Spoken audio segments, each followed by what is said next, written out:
নির্বাচনকে ফেব্রুয়ারিতেই ইউনুস তারেক বৈঠকে নতুন বার্তা। বাংলাদেশের রাজনীতিতে এখন সবচেয়ে বড় প্রশ্ন, আগামী জাতীয় নির্বাচন কি ২০২৬ সালের ফেব্রুয়ারিতেই অনুষ্ঠিত হবে? সম্প্রতি লন্ডনে অন্তর্বর্তীকালীন সরকারের প্রধান উপদেষ্টা অধ্যাপক মোহাম্মদ ইউনুস এবং বাংলাদেশ জাতীয়তাবাদী দলের ভারপ্রাপ্ত চেয়ারম্যান তারেক রহমানের এক গুরুত্বপূর্ণ বৈঠকের পর এই প্রশ্নটি নতুন করে সামনে এসেছে। এই বৈঠক থেকে এমন একটি বার্তা এসেছে যে আগামী বছরের ফেব্রুয়ারির প্রথমার্ধেই নির্বাচন অনুষ্ঠানের বিষয় উভয় পক্ষ নীতিগতভাবে একমত হয়েছে। এর আগে প্রধান উপদেষ্টা ড ইউনুস ২০২৬ সালের এপ্রিলের প্রথমার্ধে নির্বাচন অনুষ্ঠানের কথা বলেছিলেন, কিন্তু বিএনপি দ্রুত নির্বাচনের দাবি জানিয়ে আসছিল। এই নতুন ঐকমত্য দেশের রাজনৈতিক অনিশ্চয়তা কিছুটা হলেও কমিয়েছে।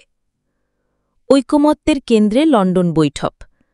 লন্ডনে অনুষ্ঠিত এই বৈঠকটি অত্যন্ত সৌহার্দ্যপূর্ণ পরিবেশে হয়েছে বলে যৌথ বিবৃতিতে জানানো হয়েছে। জামায়াতে ইসলামী, ইসলামী আন্দোলন এবং গণতন্ত্র মঞ্চের নেতারা এই বৈঠককে ইতিবাচক হিসেবে দেখছেন। বৈঠকে তারেক রহমান রমজান মাসের আগেই নির্বাচন অনুষ্ঠানের প্রস্তাব দেন, যা বিএনপির চেয়ারপারসন বেগম খালেদা জিয়াও সমর্থন করেছেন। বর্তমান রাজনৈতিক পটপরিবর্তনে শেখ হাসিনার নেতৃত্বাধীন আওয়ামী লীগকে নির্বাচন থেকে নিষিদ্ধ করা হয়েছে। এই পরিস্থিতিতে বিএনপি নিজেদের অবস্থান সুসংহত করার সুযোগ পেয়েছে। নির্বাচনের শর্ত, সংস্কার ও বিচার। ফেব্রুয়ারিতে নির্বাচন অনুষ্ঠানের বিষয়ে ঐকমত্য হলেও প্রধান উপদেষ্টা দুটি গুরুত্বপূর্ণ শর্তের কথা বলেছেন। রোজা শুরুর আগে সংস্কার ও বিচার প্রক্রিয়ায় যথেষ্ট অগ্রগতি হতে হবে। বিএনপি এবং আন্তর্জাতিক সম্প্রদায় উভয়ই বাংলাদেশে গণতন্ত্র পুনরুদ্ধারের জন্য সংস্কারের উপর জোর দিচ্ছে। অন্তর্বর্তীকালীন সরকারের অন্যতম প্রধান কাজই হল সুষ্ঠু নির্বাচন আয়োজনের পাশাপাশি রাষ্ট্রীয় কাঠামোর সংস্কার করা। এই সংস্কার প্রক্রিয়ার অংশ হিসেবে জুলাই সনদ প্রণয়নের কাজ চলছে।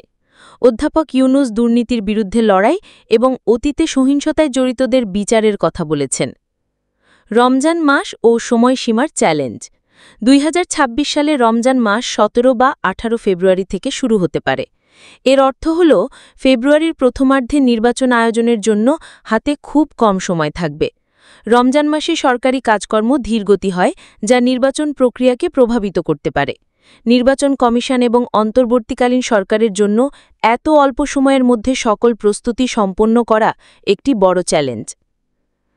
অধ্যাপক মোহাম্মদ ইউনুস ও তারেক রহমানের লন্ডন বৈঠক বাংলাদেশের আগামী নির্বাচনের সময়সীমা নিয়ে একটি নতুন দিক উন্মোচন করেছে।